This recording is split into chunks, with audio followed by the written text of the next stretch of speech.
Sangre manchaba sus labios cuando besó a su hermano sobre el altar. La estatua decapitada observaba mientras cuerpos desnudos se retorcían en las sombras. Roma caía, pero los rituales de Julia apenas comenzaban. La Roma del año 476 d.C. ya no era la gloriosa capital que un día había dominado el mundo conocido. Sus imponentes murallas aún custodiaban una ciudad febril, donde el esplendor decadente de los palacios contrastaba con la miseria creciente en las calles. El último emperador, el joven Rómulo Augustulo, era solo una sombra manipulada por generales ambiciosos, mientras el verdadero poder se fragmentaba entre aristócratas, comandantes militares y la creciente influencia de la Iglesia. Era en este escenario de agonía imperial que Julia Livia, descendiente directa de una antigua estirpe de patricios romanos, se movía como una serpiente entre las ruinas de lo que había sido la civilización más grande del mundo. La mansión de la familia Livia se alzaba en la ladera del monte Palatino, sus paredes de mármol y columnas corintias resistiendo al tiempo como testigos silenciosos de un pasado glorioso. Esa noche particular, mientras la mayoría de los ciudadanos se recogía en sus casas temiendo los saqueos cada vez más frecuentes, las ventanas superiores de la residencia emitían un brillo rojizo, tan sutil que solo ojos atentos podrían notar. El sonido bajo de flautas y el aroma de inciensos exóticos se escapaban por rendijas cuidadosamente veladas. Dentro del triclinio principal, transformado en templo improvisado, Julia observaba con satisfacción mientras los invitados llegaban. La mujer de 28 años poseía una belleza que desafiaba descripciones simples. No era solo su rostro de rasgos perfectos o los cabellos negros que caían en ondas hasta la cintura.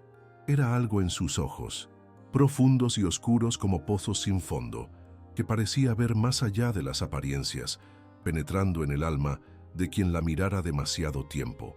Vestía una túnica de seda transparente, teñida con púrpura imperial, un color cuya producción y uso estaban técnicamente prohibidos para cualquier persona fuera de la familia del emperador. Un primer acto de desafío entre muchos esa noche. Los invitados, todos nobles romanos u oficiales militares de alto rango, entraban cautelosamente, siendo recibidos por esclavos que les ofrecían copas de vino mezclado con sustancias desconocidas. Julia saludaba a cada uno personalmente, sus labios rojos tocando rostros y susurrando palabras que hacían estremecer a hombres poderosos. Entre ellos, obispos corruptos que públicamente condenaban el paganismo, pero que secretamente ansiaban los placeres que solo los antiguos rituales podían proporcionar. Cuando el último invitado entró al recinto, la gran puerta de roble fue cerrada con llave y sellada con cera rojo sangre. Julia caminó hasta el centro del aposento, donde una antigua estatua de Baco había sido colocada. Era una reliquia pagana que debería haber sido destruida años antes, cuando Teodosio prohibió los cultos antiguos. Delante de ella, una mesa de mármol servía como altar improvisado, cubierto con un paño de seda negra, donde yacían instrumentos rituales, copas de oro y pequeños frascos que contenían polvos y líquidos de diversas coloraciones. Roma agoniza bajo el yugo de los débiles y los fanáticos, anunció Julia, su voz clara ecoando en las paredes decoradas con frescos que retrataban escenas mitológicas explícitas. Mientras los bárbaros llaman a nuestras puertas y los cristianos queman nuestros templos, nosotros preservamos los verdaderos secretos que hicieron de esta ciudad la señora del mundo. A su alrededor, hombres y mujeres, todos adultos de la élite romana, asentían en un silencio hipnotizado. Fue en ese momento que Lucio, el hermano mayor de Julia, entró por una puerta lateral, alto y de porte marcial. A pesar de nunca haber servido en las legiones, compartía con su hermana los mismos ojos perturbadores y la misma aura de autoridad natural. Sin decir palabra, se colocó al lado de Julia, tan cerca que sus cuerpos casi se rozaban, creando una tensión palpable en el aire pesado de incienso. El ritual comenzó con Julia, alzando una daga de plata con empuñadura incrustada de piedras preciosas. Un esclavo traía enseguida un cordero blanco, inmaculado, que fue colocado sobre el altar. Los ojos del animal, desorientados por la bebida estupefaciente que le había sido administrada anteriormente, apenas registraban lo que sucedía a su alrededor. Con un movimiento fluido y preciso, Julia cortó la garganta del animal, dejando que la sangre escurriera a un cuenco de oro estratégicamente colocado. El líquido rojo y espeso fue después mezclado al vino en un gran cráter de cerámica antigua. Lucio tomó el cráter y bebió el primer sorbo, pasándolo después a Julia.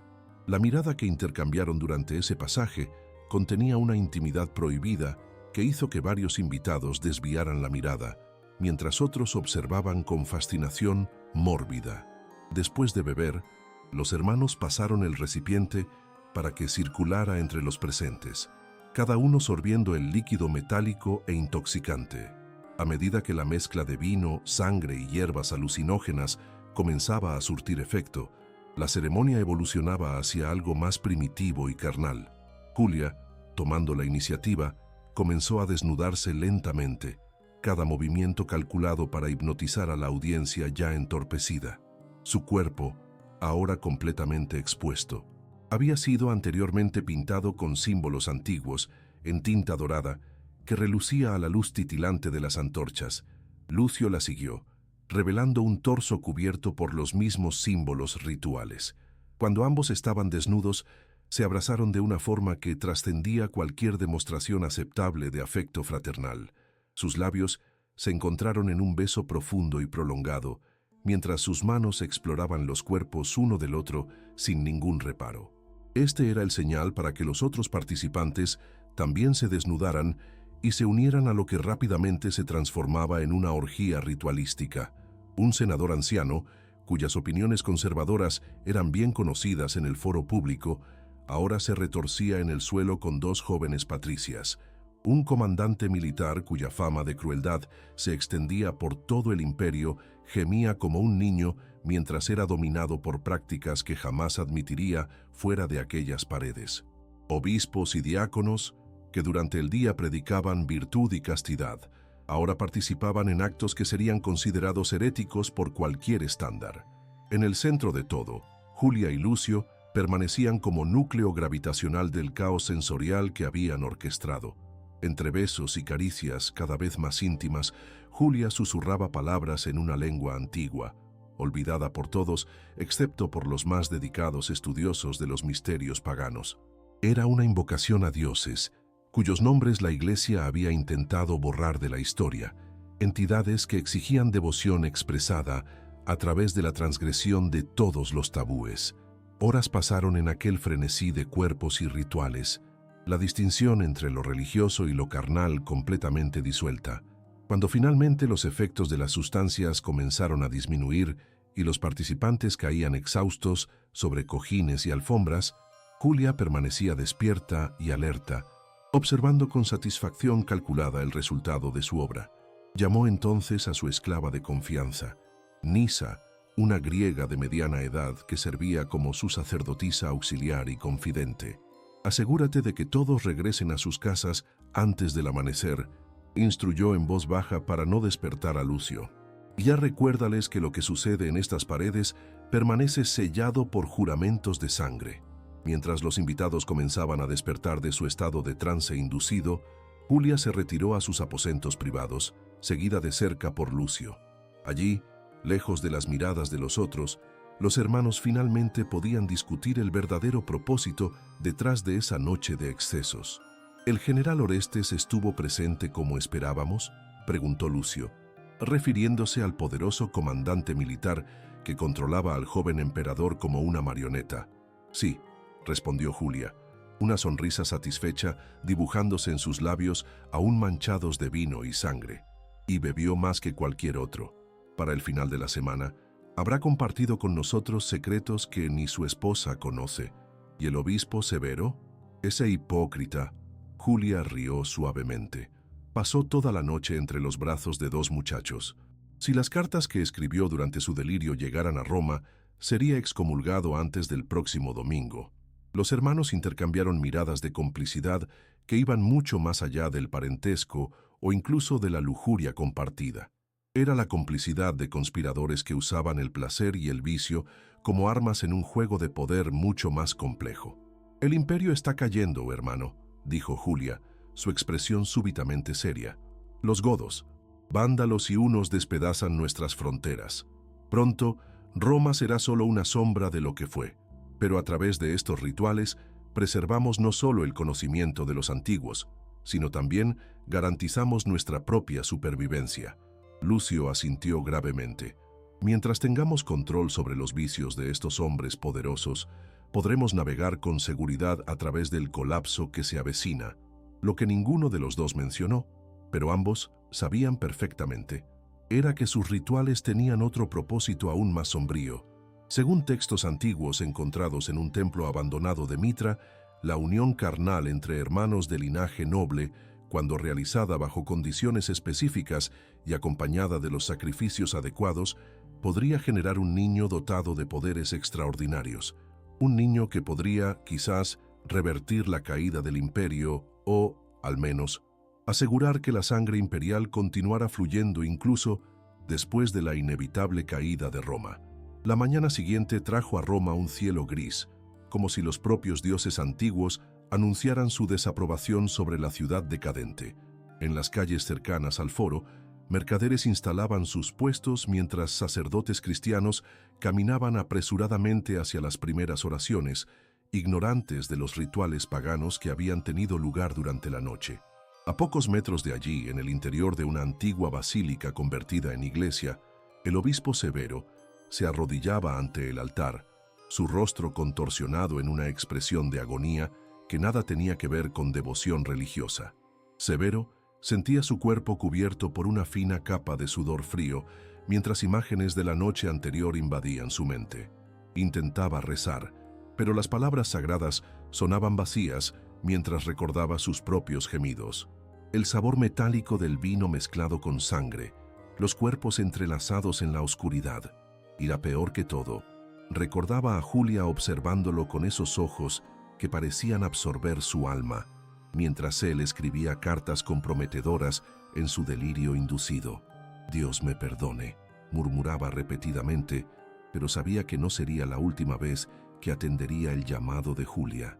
Algo en aquella mujer lo atraía como una mariposa a la llama, aún sabiendo que su destino sería la destrucción. En la mansión libia, la actividad comenzaba más tarde.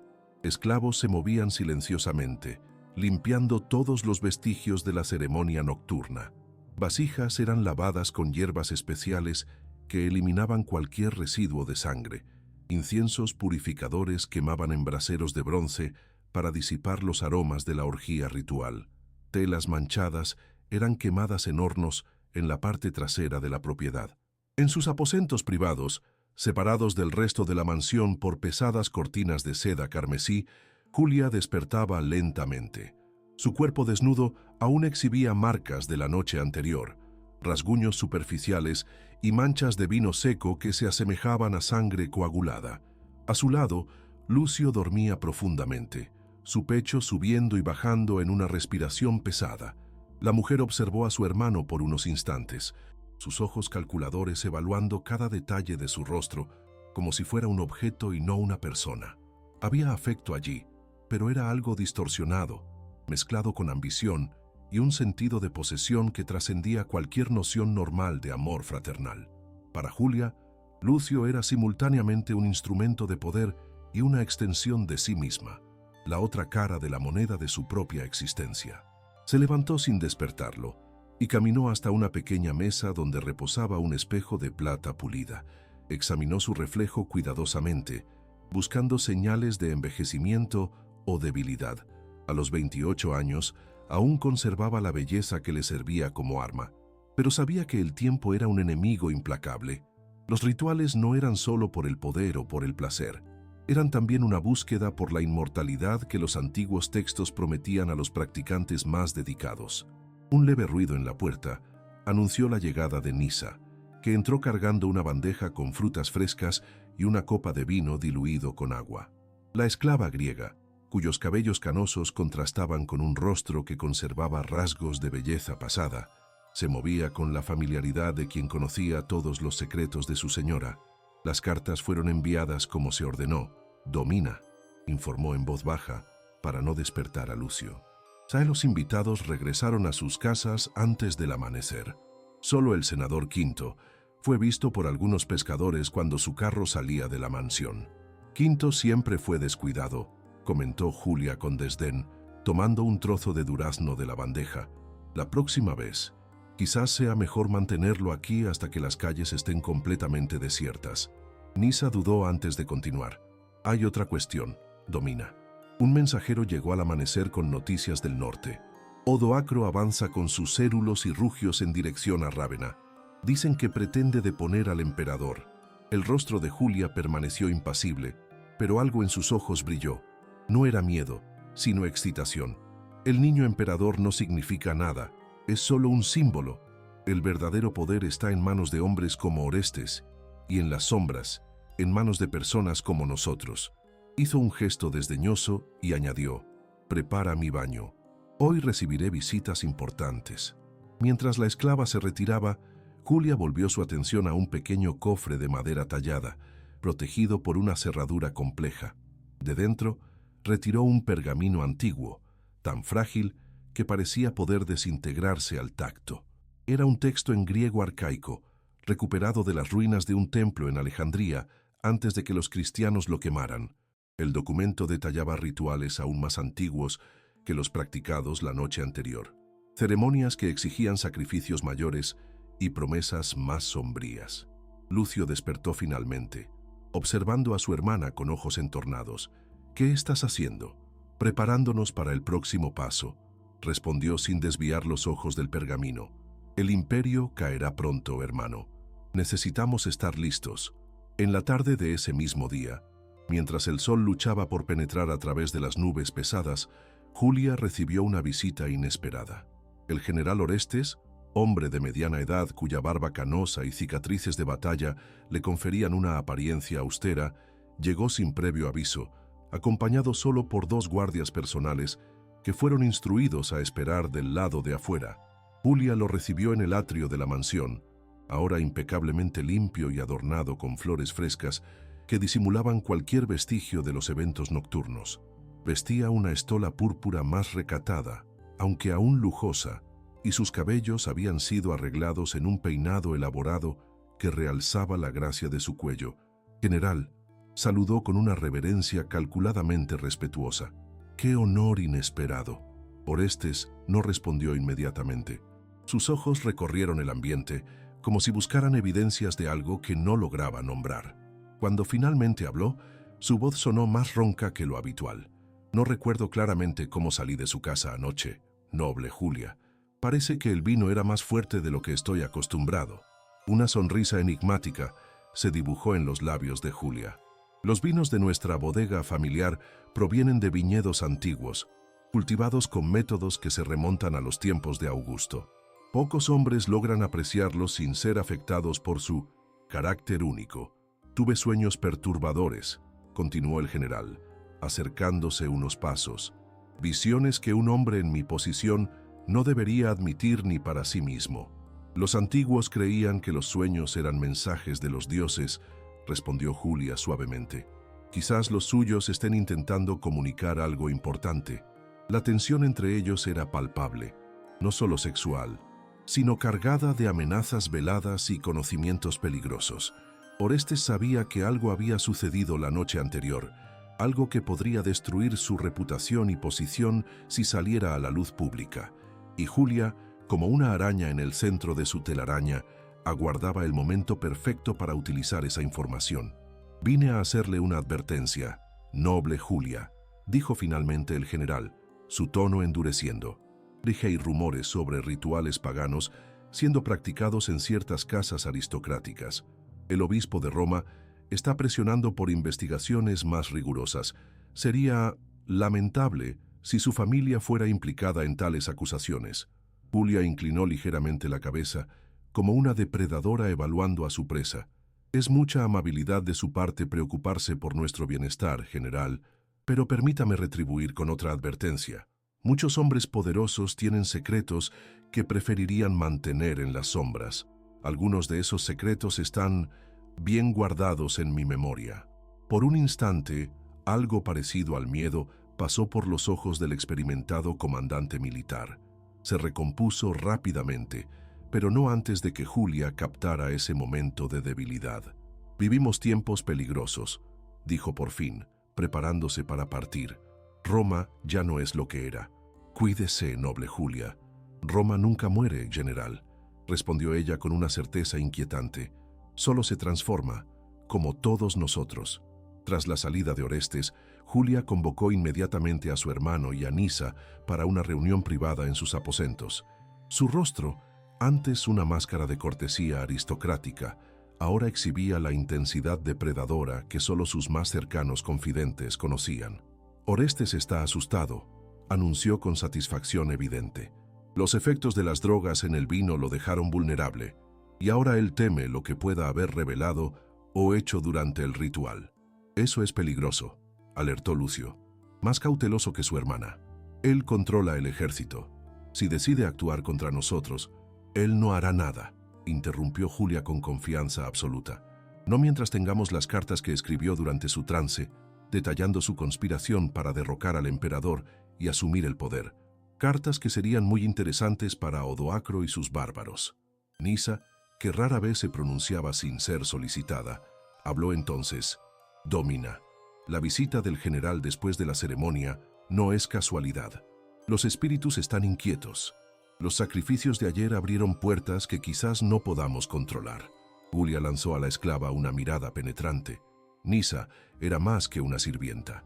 Era una sacerdotisa de los antiguos cultos, nacida en una estirpe que se remontaba a los misterios de Eleusis. Sus advertencias nunca eran dadas a la ligera. «Entonces es hora de que avancemos al siguiente nivel del ritual», decidió Julia. Su tono no admitía objeción. «En la próxima luna nueva, realizaremos la ceremonia descrita en el pergamino alejandrino». Tanto Lucio como Nisa palidecieron visiblemente. «Ese ritual exige un sacrificio humano», protestó Lucio en voz baja. «Incluso en nuestro círculo. Hay límites que no pueden ser traspasados sin consecuencias». Julia se acercó a su hermano, tocando su rostro con dedos que parecían súbitamente fríos como el mármol. «Roma está muriendo, mi amor. Los bárbaros la destruyen por fuera, los cristianos por dentro. Solo los antiguos dioses pueden salvarnos ahora, y ellos exigen sangre más preciosa que la de animales». Los días que siguieron trajeron a Roma un calor sofocante e inusual para la estación. En las calles, el olor a basura y excrementos se mezclaba con el olor a muerte que parecía emanar de la propia ciudad. No eran solo los cuerpos ocasionales encontrados en los callejones después de noches de violencia. Era algo más profundo, como si la propia urbe estuviera en descomposición. En la mansión Livia, los preparativos para el ritual de la luna nueva avanzaban en secreto. Julia había designado a un pequeño grupo de esclavos leales para la tarea, todos juramentados por votos que garantizaban su silencio eterno. Nisa supervisaba personalmente la recolección de hierbas raras, la preparación de ungüentos ritualísticos y la confección de vestiduras ceremoniales tejidas con hilos de oro y seda negra. Mientras tanto, Lucio se ocupaba de la parte más delicada y peligrosa de la preparación, la selección de la víctima sacrificial. Según el pergamino alejandrino, no podía ser cualquier persona. El sacrificio debía ser alguien de sangre noble, físicamente perfecto y, sobre todo, voluntario, al menos en apariencia. El texto afirmaba que un sacrificio forzado invalidaría todo el ritual y podría volver la ira de los dioses contra los celebrantes. Fue durante esta búsqueda que Lucio encontró a Marco Valerio, un joven patricio de 25 años cuya familia, antaño poderosa, había caído en desgracia después de apoyar al bando perdedor en una de las innumerables disputas políticas que marcaban el imperio agonizante. Marco era un hombre hermoso, de cuerpo atlético y mente aguda, pero sus ojos revelaban el desespero de quien había perdido todo excepto la vida. «Él es perfecto», dijo Lucio a su hermana, mientras observaban discretamente al joven en el mercado, donde él vendía joyas familiares para sobrevivir. «Suficientemente noble para satisfacer los requisitos del ritual, desesperado lo suficiente para aceptar nuestra propuesta. Julia estudió al hombre con ojos críticos, evaluando no solo su adecuación al sacrificio, sino también su potencial como pieza en sus juegos de manipulación. Tráelo a cenar. Quiero conocerlo antes de decidir.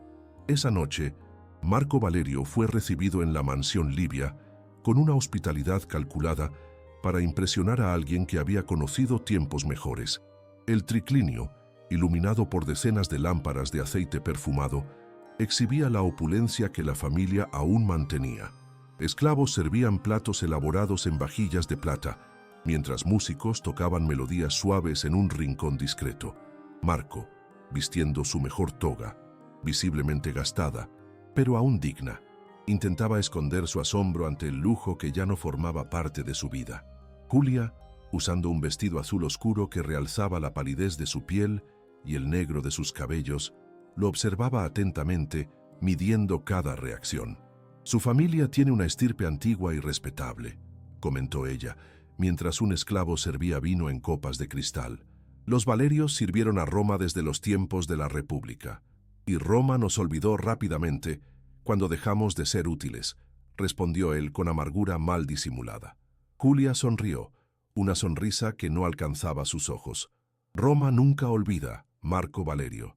Solo espera el momento justo para reconocer a sus verdaderos hijos». La conversación fluyó con estudiada naturalidad, Julia y Lucio tejiendo una red de palabras que gradualmente envolvía al joven patricio. Hablaban de un renacimiento inminente, de antiguos poderes que retornarían, de cómo ciertas familias, aquellas que preservaban los verdaderos valores romanos, resurgirían de las cenizas del imperio en colapso.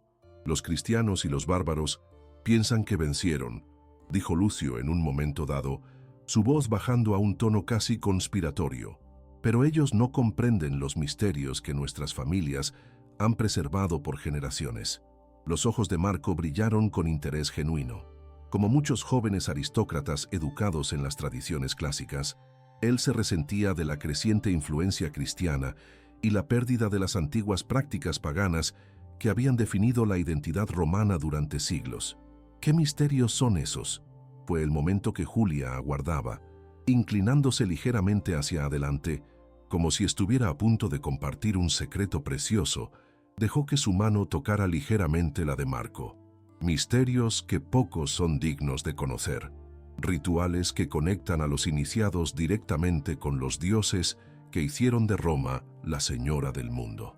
Las pupilas del joven se dilataron, ya sea por el vino cuidadosamente dosificado con sustancias sutiles, ya sea por la cercanía hipnótica de Julia. «¿Y ustedes practican esos rituales?» «No solo practicamos», respondió Lucio. «Somos sus guardianes, y ocasionalmente, cuando encontramos a alguien de sangre noble y espíritu digno, ofrecemos la oportunidad de participar». El resto de la noche transcurrió en una danza cuidadosamente coreografiada de seducción, no solo sexual, aunque ese elemento estaba presente, sino una seducción más profunda, apuntando al alma misma del joven patricio. Cuando Marco finalmente partió, llevaba consigo no solo la invitación para regresar la noche de la luna nueva, sino también la promesa velada de que podría recuperar todo lo que había perdido. Lo que él no sabía, lo que ni siquiera podía imaginar, era que su papel en el ritual sería muy diferente de lo que se le había sugerido. A medida que la luna nueva se aproximaba, la tensión crecía no solo en la mansión Livia, sino en toda Roma.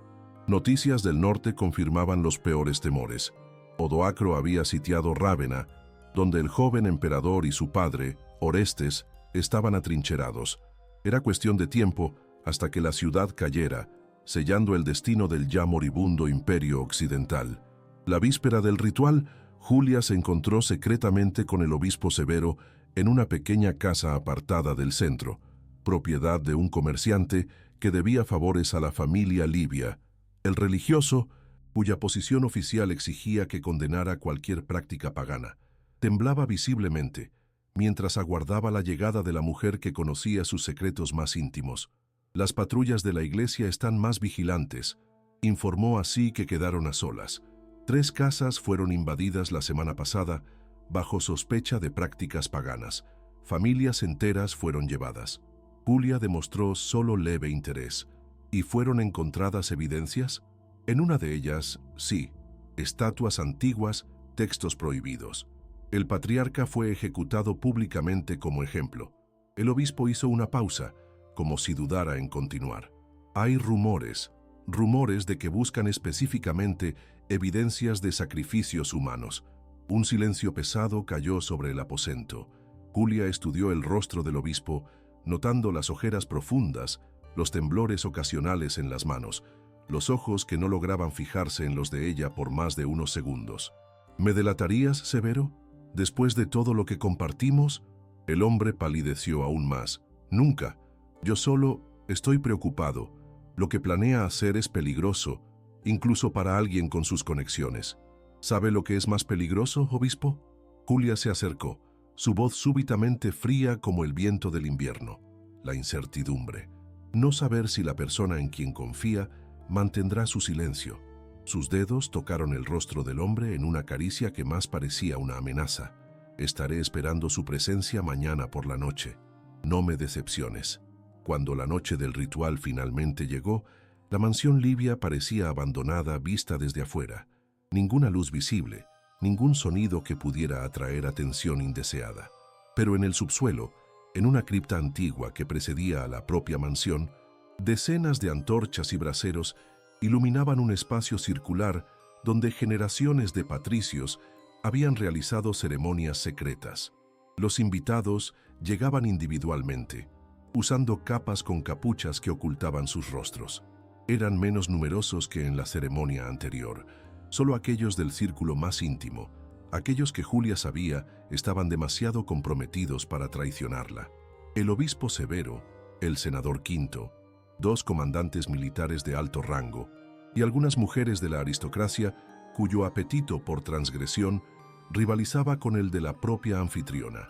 En el centro de la cripta, un altar de piedra negra había sido preparado. A su lado, Marco Valerio aguardaba, vistiendo solo una túnica blanca que contrastaba dramáticamente con las vestiduras negras de los otros presentes. Su mirada era distante, casi soñadora, efecto de las drogas ministradas en su vino horas antes. Julia y Lucio entraron por último, usando vestiduras ceremoniales idénticas de seda negra con bordados dorados que representaban símbolos que muchos de los presentes no lograban reconocer. En sus manos llevaban dagas gemelas con empuñaduras de marfil tallado.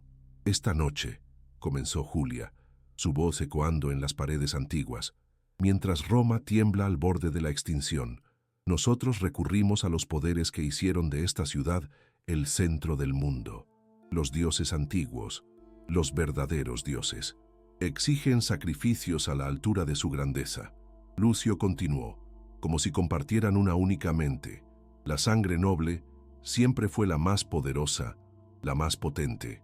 Esta noche ofrecemos no solo sangre, sino una vida libremente entregada en nombre de Roma». Marco sonrió vagamente, claramente sin comprender el verdadero significado de las palabras.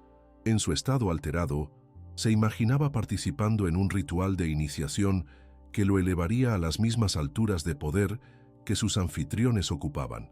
El ritual comenzó con cánticos en una lengua que mezclaba latín arcaico con palabras más antiguas, posiblemente etruscas. Los participantes formaron un círculo alrededor del altar, moviéndose en una danza lenta que gradualmente aumentaba de intensidad. El aire se volvía cada vez más denso con el humo de los inciensos y hierbas quemadas en los braseros.